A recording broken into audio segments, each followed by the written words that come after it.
বিসমিল্লাহির রহমানির রহিম। সুপ্রিয় শিক্ষার্থী বন্ধুরা ও আজকে আমাকে যারা শুনছেন, আসসালামু আলাইকুম। আমন্ত্রণ জানাচ্ছি হাজী আশরাফ আলী হাই স্কুল কর্তৃক আয়োজিত অনলাইন ভিত্তিক শিখন শেখানো কার্যক্রমে। সাথে আছে আমি নাজমুন নাহার রুমা।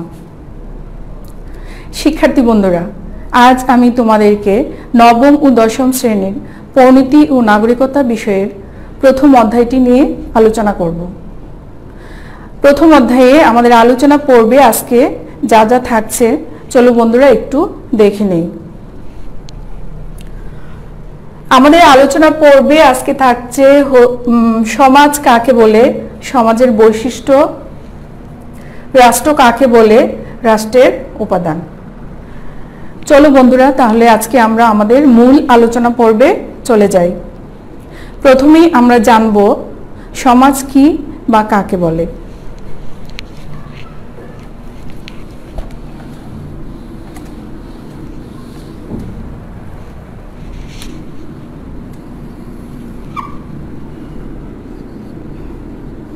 সমাজ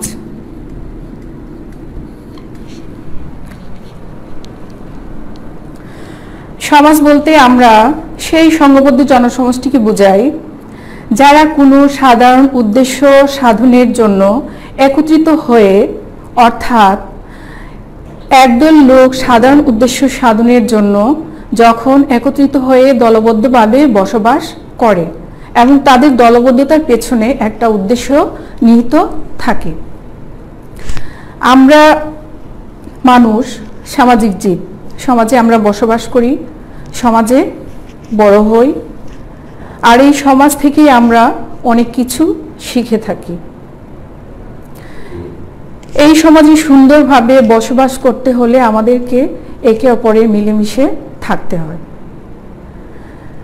তাহলে আমরা দেখি যে সমাজ হচ্ছে একই উদ্দেশ্য সাধনের জন্য বহু লোক যখন আমরা একত্রে সংঘবদ্ধ হয়ে বসবাস করি তখনই তাকে সমাজ বলে। আর এই সমাজের সংজ্ঞাটি থেকেই আমরা সমাজের দুটি বৈশিষ্ট্য পাই। সেটি হচ্ছে সংঘবদ্ধ মানুষ এবং ওই সংঘবদ্ধতার পেছনে একটা উদ্দেশ্য। তাহলে আমরা একটু দেখি যে সমাজের দুটি বৈশিষ্ট্য কি কি। সমাজের প্রথম বৈশিষ্ট্য হচ্ছে বহু লোকের সংঘবদ্ধ বসবাস। এক নম্বর বৈশিষ্ট্য হচ্ছে বহু লোকের সংঘবদ্ধ বসবাস। দুই নম্বর বৈশিষ্ট্যটি হচ্ছে ওই সংঘবদ্ধতার পেছনে থাকে একটি সাধারণ উদ্দেশ্য। তাহলে আমরা বলবো দুই নম্বর বৈশিষ্ট্যটা হচ্ছে সংঘবদ্ধতার পেছনে একটি উদ্দেশ্য। ওই সংঘবদ্ধতার পেছনে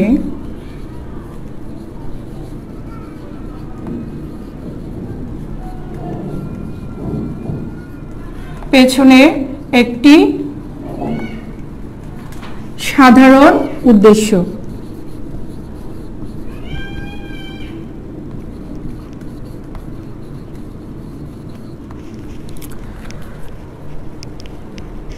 এছাড়াও সমাজের আরো কতগুলো বৈশিষ্ট্য রয়েছে, যেমন পারস্পরিক সহযোগিতা, নির্ভরশীলতা, ক্রিয়া প্রতিক্রিয়া, সাদৃশ্য, বৈসাদৃশ্য ইত্যাদি।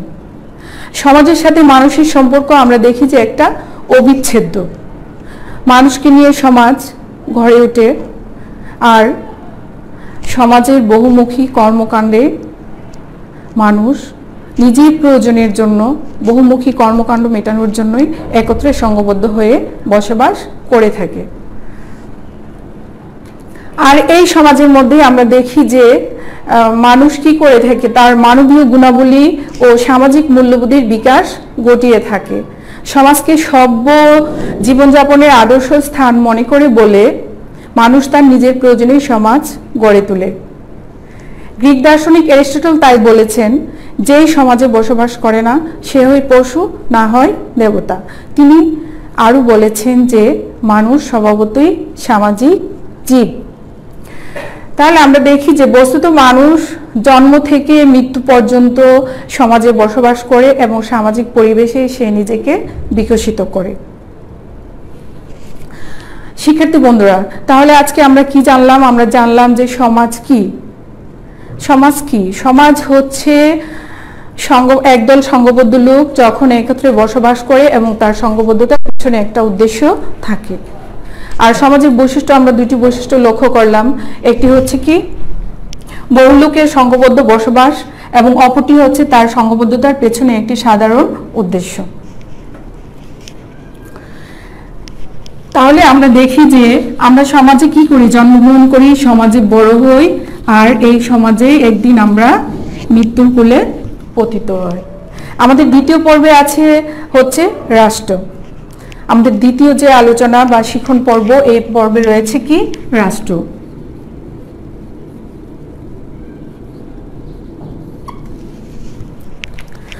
শিক্ষার্থী বন্ধুরা, রাষ্ট্র সম্পর্কে আমরা আগে জেনেছি, ক্লাস 8-এর ক্লাসে পড়েছি, 7-এ পড়েছি। আসলে রাষ্ট্রটা কি? রাষ্ট্র হচ্ছে একটি রাজনৈতিক সামাজিক প্রতিষ্ঠান। আমরা দেখি যে বিশ্বের মানুষ কোনো না কোনো রাষ্ট্রে বসবাস করছে। পৃথিবীতে আমরা দেখি যে ছোট বড় মিলিয়ে 200টি রাষ্ট্র রয়েছে। কতটি রাষ্ট্র রয়েছে? 200টি রাষ্ট্র রয়েছে। ছোট বড় মিলিয়ে 200টি রাষ্ট্র রয়েছে। প্রতিটি রাষ্ট্রে আছে, আমরা দেখি যে জনসমষ্টি থাকবে একটা রাষ্ট্রে। একটা রাষ্ট্রকে রাষ্ট্র হতে হলে প্রথমেই কি থাকবে? তার জনসংখ্যা তো থাকতে হবে, রাষ্ট্র পরিচালনার একজন লোক থাকতে হবে। তাহলে আমরা দেখি নেই আগে যে রাষ্ট্রটা কি বা রাষ্ট্র কাকে বলে।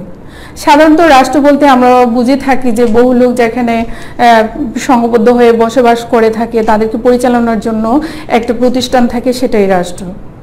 কিন্তু না, আমরা দেখি যে রাষ্ট্রবিজ্ঞানীরা রাষ্ট্রের সংজ্ঞা একটু অন্যভাবে দেওয়ার চেষ্টা করেছেন। বিভিন্ন রাষ্ট্রবিজ্ঞানীর সংজ্ঞাগুলি যদি আমরা একটু দেখি, তাহলে দেখব যে রাষ্ট্রবিজ্ঞানের সংজ্ঞা দিতে গিয়ে অ্যারিস্টটল কি বলেছেন। অ্যারিস্টটলের মতে আমরা দেখি রাষ্ট্রটা কি? রাষ্ট্র হচ্ছে স্বয়ংসম্পূর্ণ জীবনের জন্য কতিপয় পরিবার ও গ্রামের সমন্বয়ে গঠিত সংগঠনই হচ্ছে রাষ্ট্র। তাহলে আমরা দেখি যে অ্যারিস্টটল বলেছেন স্বয়ংসম্পূর্ণ জীবনের জন্য কতিপয় পরিবার ও গ্রামের সমন্বয়ে গঠিত একটি সংগঠনই হচ্ছে রাষ্ট্র। এখানে অ্যারিস্টটল কি বলেছে? পরিবার এবং গ্রামের সমন্বয়ের কথা বলেছেন। তারপর আরেকজন রাষ্ট্রবিজ্ঞানীর দিকে যদি আমরা তাকাই, আরেকটি সংজ্ঞার দিকে তাকাই, তাহলে আমরা দেখব তিনি আরেকজন রাষ্ট্রবিজ্ঞানী, তিনি হচ্ছেন আর.এ. ম্যাকইভার। ম্যাকইভারের নাম আমরা আগেও শুনেছি, আরেকটু আমরা এখন দেখি ম্যাকইভার কি বলেছেন। ম্যাকইভারের মতে রাষ্ট্র হচ্ছে সরকার কর্তৃক আইন দ্বারা পরিচালিত একটি সংগঠন। ম্যাকইভার কি বলেছেন? ম্যাকইভার বলেছেন যে রাষ্ট্র হচ্ছে সরকার কর্তৃক আইন দ্বারা পরিচালিত একটি কি সংগঠন, যার কর্তৃত্বমূলক ক্ষমতা রয়েছে এবং যার নির্দিষ্ট ভূখণ্ডে বসবাসরত অধিবাসীদের উপর বলবৎ। তাহলে আমরা এই যে সংজ্ঞাগুলা, এই সংজ্ঞাগুলোর মধ্যে আমরা অনেক কিছু দেখতে পাই। তারপর আরেকটি সংজ্ঞা আমরা দেখব। রাষ্ট্রের সবচেয়ে গ্রহণযোগ্য যে সংজ্ঞাটি প্রদান করেছেন তিনি হচ্ছেন গার্নার। গার্নার কি বলেছেন রাষ্ট্র সম্পর্কে? গার্নার বলেছেন যে রাষ্ট্র হলো বহু সংখ্যক ব্যক্তি নিয়ে গঠিত এমন এক জনসমাজ যার নির্দিষ্ট ভূখণ্ডে স্থায়ীভাবে বসবাস করে, যা বহিঃশক্তির নিয়ন্ত্রণ হতে মুক্ত এবং যাদের একটি সুসংগঠিত সরকার আছে, যে সরকারের প্রতি ওই জনসমাজ স্বভাবতই অনুগত। তাহলে আমরা দেখি যে গার্নার যে সংজ্ঞাটি প্রদান করেছেন সেটা হচ্ছে রাষ্ট্রের একটি গ্রহণযোগ্য এবং সুন্দর সংজ্ঞা। সেই সংজ্ঞাটি অনুসারে আমরা আরেকবার দেখি, অনুসরণ করলে আমরা দেখতে পাই এখানে কি আছে, যে রাষ্ট্র হলো বহু সংখ্যক ব্যক্তি নিয়ে গঠিত এমন এক জনসমাজ।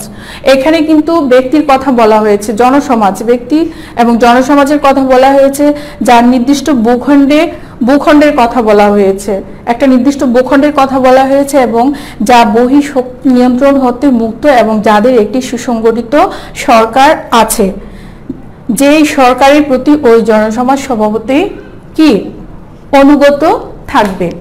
তাহলে আমরা এই সংজ্ঞাগুলোকে যদি একটু বিশ্লেষণ করি তাহলে বলতে পারি, রাষ্ট্রের একটি সুন্দর সংজ্ঞা আমরা আসতে পারি যে রাষ্ট্র হলো বহু সংখ্যক ব্যক্তি নিয়ে গঠিত এমন এক জনসমাজ যার কি থাকবে, একটা নির্দিষ্ট ভূখণ্ড থাকবে, যা শক্তি নিয়ন্ত্রণ থেকে, শত্রু নিয়ন্ত্রণ থেকে মুক্ত, এবং যার একটি সরকার থাকবে। ওই সরকারের প্রতি রাষ্ট্রের জনগণ কি থাকবে, অনুগত থাকবে। তাহলে আমরা যদি অধ্যাপক গার্নারের সংজ্ঞাটিকে কি করে একটু বিশ্লেষণ করি তাহলে কিন্তু রাষ্ট্রের যে উপাদান, সেই উপাদান আমরা পেয়ে যাই। আমরা জানি রাষ্ট্রের উপাদান কয়টি। শিক্ষার্থী বন্ধুরা একটু লক্ষ্য করো যে এখানেই কিন্তু রাষ্ট্রের উপাদানগুলো আমরা অধ্যাপক গার্নারের সংজ্ঞা থেকে রাষ্ট্রের উপাদানগুলো পেয়ে যাচ্ছি।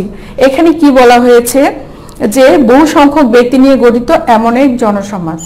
তো রাষ্ট্রের উপাদানের প্রথম যে উপাদান সেটি হচ্ছে কি, আমরা দেখি রাষ্ট্রের প্রথম উপাদানটি হচ্ছে নির্দিষ্ট ভূখণ্ড। রাষ্ট্রের প্রথম উপাদানটি হচ্ছে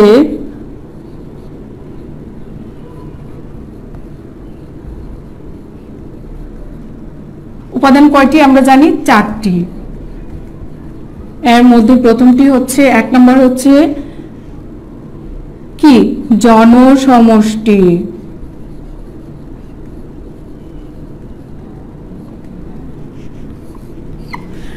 এখানে বলা হয়েছে যে বহু সংখ্যক ব্যক্তি নিয়ে গঠিত এমন এক জনসমাজ। তাহলে আমরা অধ্যাপক গার্নারের সংজ্ঞা থেকে আমরা রাষ্ট্রের 4টা উপাদান পাই।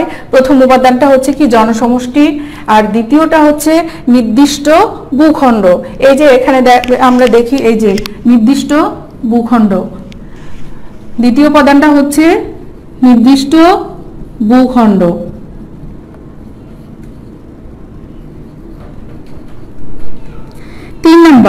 তিন নম্বর যে উপাদানটি সেটা হচ্ছে কি, যারা রাষ্ট্রে স্থায়ীভাবে বসবাস করে, বৈ শক্তির নিয়ন্ত্রণ হতে মুক্ত এবং যাদের একটি সুসংগঠিত সরকার আছে। তাহলে আমরা দেখি যে 3 নম্বর যে উপাদান, সেই উপাদানটা হচ্ছে কি, সরকার।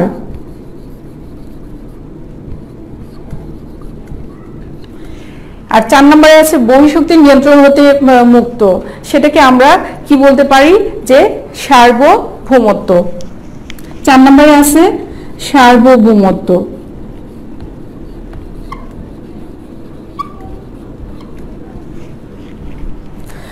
শিক্ষার্থী বন্ধুরা তাহলে একটু লক্ষ্য করো যে রাষ্ট্রের উপাদানগুলি কেন বা কিসের জন্য গার্নার এত গুরুত্ব দিয়েছেন।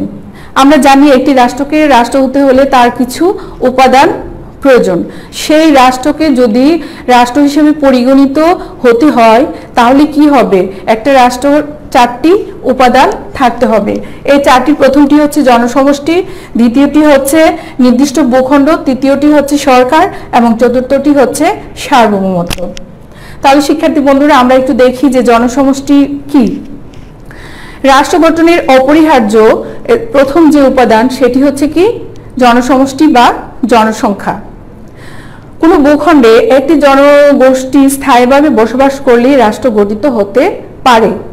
তবে একটি রাষ্ট্র গঠনের জন্য কি পরিমাণ জনসমষ্টি প্রয়োজন এর কোনো নির্দিষ্ট ধরাবাঁধা নিয়ম নেই। আমরা দেখি যে আমাদের দেশ মানে বাংলাদেশের জনসংখ্যা প্রায় 16 কোটি, এটা হচ্ছে 2011 সালের হিসাব অনুসারে। ভারতের জনসংখ্যা প্রায় 121 কোটি। তাহলে আমরা দেখি পক্ষান্তরে ব্রুনাইয়ের মতো একটি রাষ্ট্রের জনসংখ্যা প্রায় 2 লক্ষ। তাহলে আমরা দেখতে পাই, এখানেই আমরা লক্ষ্য করতে পারি যে একটি রাষ্ট্রকে রাষ্ট্র হতে হলে নির্দিষ্ট পরিমাণ জনসংখ্যার কোনো প্রয়োজন হয় না। কি পরিমাণ জনসংখ্যা হবে বা থাকতে হবে এর কোনো দরকার হয় না। তবে রাষ্ট্রবিজ্ঞানীদের মতে একটি রাষ্ট্রের সম্পদের সাথে সামঞ্জস্য রেখে ওই রাষ্ট্রের জনসংখ্যা বা জনসমষ্টি থাকা বাঞ্ছনীয়।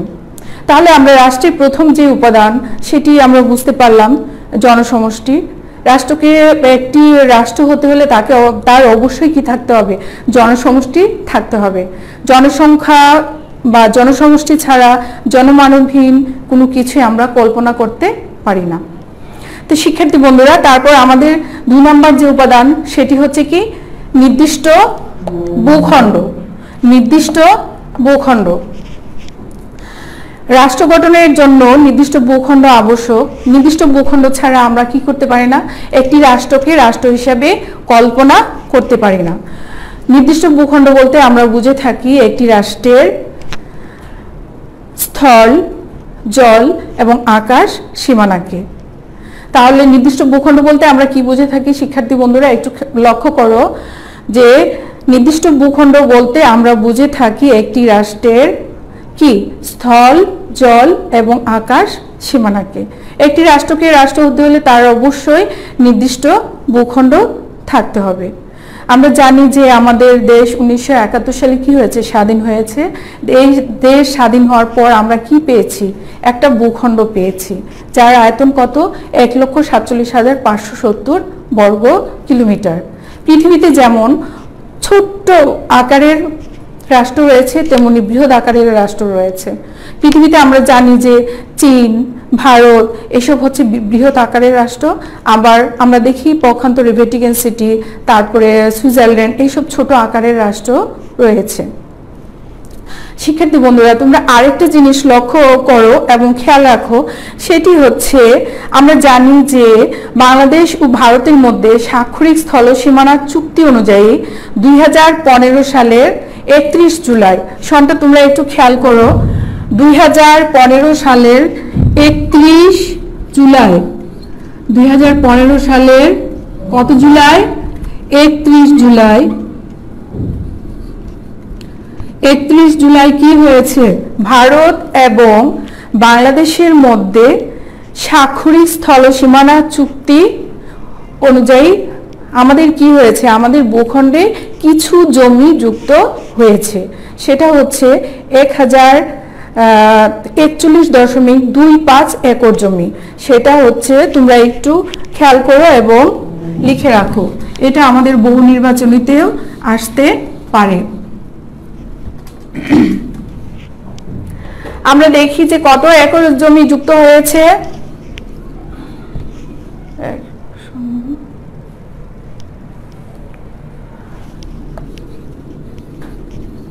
25 একর। তো শিক্ষার্থী বন্ধুরা, এছাড়াও আমরা জানি যে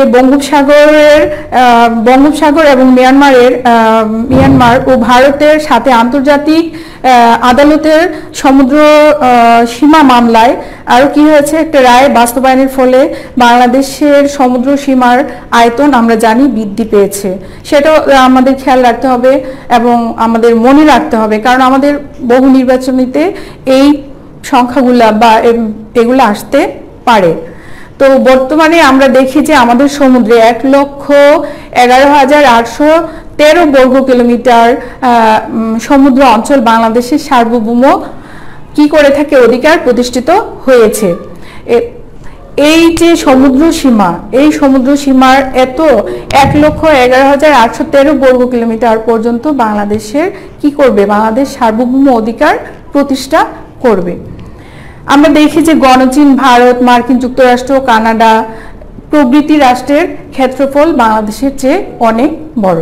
তাহলে আমরা বুঝে নিলাম যে নির্দিষ্ট ভূখণ্ডে কত হবে, আয়তন কত হবে একটা রাষ্ট্রের জন্য, সেটারও কোনো দরাবাধা নিয়ম নেই। তারপর আমাদের যে 3 নম্বর উপাদানটি, সেটি হলো 3 নম্বর উপাদানটি হলো কি, সরকার।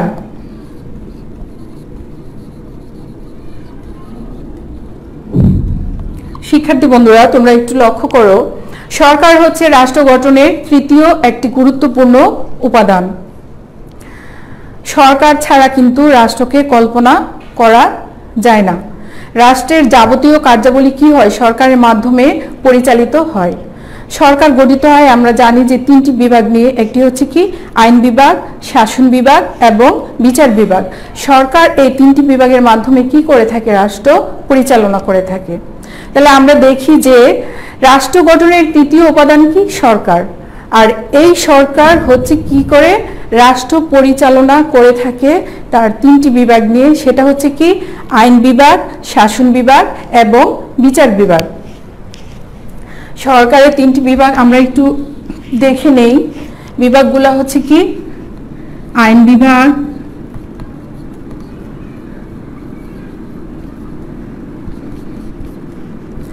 তারপর হচ্ছে শাসন বিভাগ,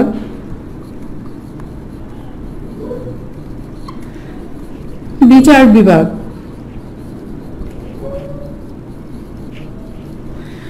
সরকার কি করে থাকে? এই তিনটি বিভাগ নিয়ে রাষ্ট্র পরিচালনা করে থাকে। তাহলে আমরা দেখি যে সকল রাষ্ট্রের সরকারের গঠন কিন্তু একই রকম হয় না। বাংলাদেশের রাষ্ট্রের গঠন হচ্ছে বাংলাদেশ সংসদীয় সরকারি পদ্ধতিতে রাষ্ট্র পরিচালনা করে থাকে। আবার মার্কিন যুক্তরাষ্ট্র রাষ্ট্রপতি শাসিত সরকার, তারা রাষ্ট্রপতি শাসিত সরকার ওইভাবে তারা তাদের রাষ্ট্র পরিচালনা করে থাকেন। রাষ্ট্রের যাবতীয় শাসন কার্য সরকারই পরিচালনা করে থাকেন।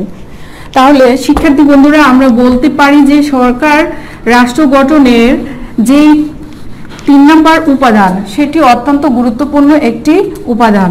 সরকার ছাড়া কিন্তু রাষ্ট্রকে পরিচালনা করার জন্য কেউ থাকবে না। একটা রাষ্ট্র একা একা পরিচালিত হতে পারে না। তাই অধ্যাপক গার্নার কি বলেছেন? অধ্যাপক গার্নার বলেছেন, রাষ্ট্র যদি হয় জীবদেহ, তাহলে সরকার হবে তার মস্তিষ্ক। তাহলে মস্তিষ্ক, আমরা বুঝতে পারি যে মস্তিষ্ক ছাড়া একটা দেহের যেমন কোনো মূল্য নেই, তেমনি সরকার ছাড়া রাষ্ট্রের কোনো মূল্য নেই। তাহলে আমরা বুঝতে পারলাম যে রাষ্ট্র গঠনের জন্য সরকার অপরিহার্য একটি উপাদান। তাহলে শিক্ষার্থী বন্ধুরা, একটু লক্ষ্য করো, রাষ্ট্র গঠনের জন্য আমরা কয়টি উপাদান পড়লাম? জনসমষ্টি, নির্দিষ্ট ভূখণ্ড এবং সরকার। আমাদের শেষ এবং চতুর্থ যে উপাদান, সেটি হলো সার্বভৌমত্ব।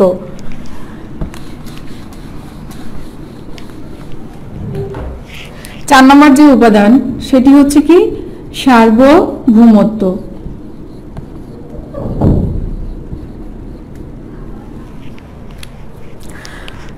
সার্বভৌমত্ব রাষ্ট্র গঠনের সবচেয়ে গুরুত্বপূর্ণ অত্যাবশ্যকীয় একটি উপাদান।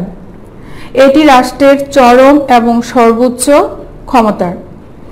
এটিকে দুটি ভাগে ভাগ করা যায়। একটা হচ্ছে অভ্যন্তরীণ সার্বভৌমত্ব, আরেকটি হচ্ছে কি? বাহ্যিক সার্বভৌমত্ব। এটিকে কয়টি ভাগে ভাগ করা যায়? দুটি ভাগে। একটি হচ্ছে কি? অভ্যন্তরীণ, আরেকটি হচ্ছে বাহ্যিক। তাহলে আমরা দেখি যে সার্বভৌমত্বকে আমরা দুটি ভাগে ভাগ করতে পারি। এক নম্বর হচ্ছে কতে আমরা লিখতে পারি অভ্যন্তরীণ,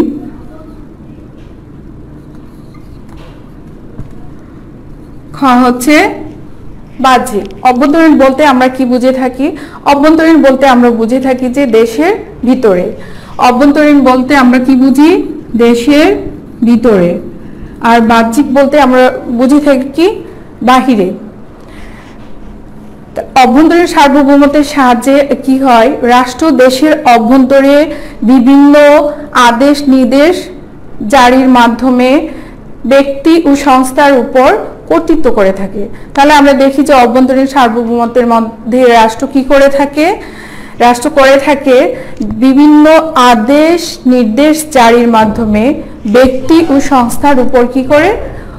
আমরা দেখি কর্তৃত্ব আরোপ করে। আর বাহ্যিক সার্বভৌমত্বের মাধ্যমে রাষ্ট্র বহিঃশক্তির নিয়ন্ত্রণ থেকে দেশকে মুক্ত করে। বহিঃশক্তি আর বহিঃশক্তি আমরা বুঝে থাকি, বহিঃশক্তির মানে এক দেশ আরেক দেশকে আক্রমণ, যে কোনোভাবে আক্রমণ করতে পারবে না, যে কোনো দেশের সীমানায় ঢুকে যেতে পারবে না। তাহলে আমরা দেখি যে সার্বভৌমত্বের দুটি দিক, একটি হচ্ছে কি? অভ্যন্তরীণ দিক, আর একটি হচ্ছে বাহ্যিক দিক। অভ্যন্তরীণ হচ্ছে রাষ্ট্রের ভিতরে, বাহ্যিক হচ্ছে রাষ্ট্রের বাহিরে। আমরা দেখি সার্বভৌমের আদেশই হলো কি? আইন। সার্বভৌমের আদেশই হলো আইন। রাষ্ট্রের নাগরিক হিসেবে আমরা যদি রাষ্ট্রের সুন্দর এবং সুশৃঙ্খলভাবে চলতে থাকি, তাহলে একটি রাষ্ট্র সুন্দরভাবে কি হবে? পরিচালিত হবে। তাহলে আমরা দেখি যে সার্বভৌম ক্ষমতার যে অভ্যন্তরীণ এবং বাহ্যিক দুটি দিক আছে, সে দুটি দিক দিয়ে কি করে থাকে রাষ্ট্রের সমস্ত নিয়ম মেনে চলে। তাহলে শিক্ষার্থী বন্ধুরা, আজকে আমরা কি শিখলাম? আজকের ক্লাসে আমরা কি শিখলাম আর একটু আমরা কি করি জেনে নেওয়ার চেষ্টা করি। আজকে প্রথমত আমরা শিখলাম সমাজ কি, তারপরে শিখলাম সমাজের বৈশিষ্ট্য, রাষ্ট্র কি, রাষ্ট্রের উপাদান। রাষ্ট্রের উপাদান। তাহলে আমরা দেখি শিক্ষার্থী বন্ধুরা, এই ক্লাসে আমরা যা যা পড়েছি আশা করি আমরা বাসায় একটু কি করব, আরো একটু পড়ার চেষ্টা করব। তাহলে আমি ছোট্ট একটি বাড়ির কাজ দেই তোমাদেরকে।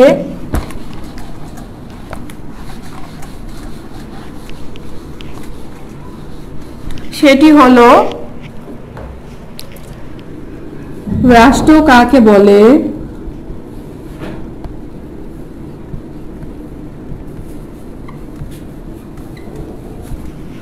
রাষ্ট্র কাকে বলে? পশ্চিমবঙ্গ,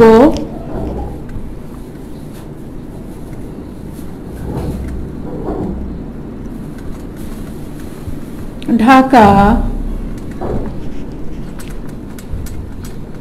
সিলেট,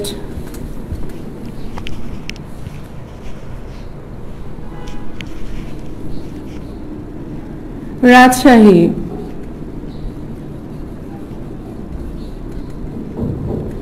রাষ্ট্র কিনা? রাষ্ট্র কিনা যুক্তিসহ ব্যাখ্যা করবে।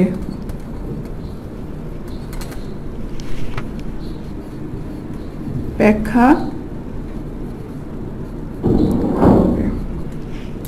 শিক্ষার্থী বন্ধুরা লক্ষ্য করো, এটা কিন্তু আমাদের কয়েক প্রশ্ন আসতে পারে জ্ঞানমূলকে, যে রাষ্ট্র কাকে বলে, আর এটা আমাদের কি ঘয়ে আসতে পারে।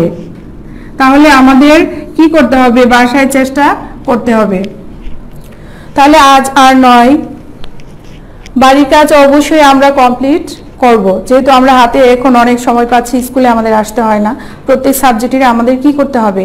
বাড়ির কাজ শেষ করতে হবে। নিয়মিত পড়াশোনা করবে, স্বাস্থ্যবিধি মেনে চলবে। আগামী ক্লাস দেখার আমন্ত্রণ জানিয়ে এখানেই শেষ করছি। আল্লাহ হাফেজ।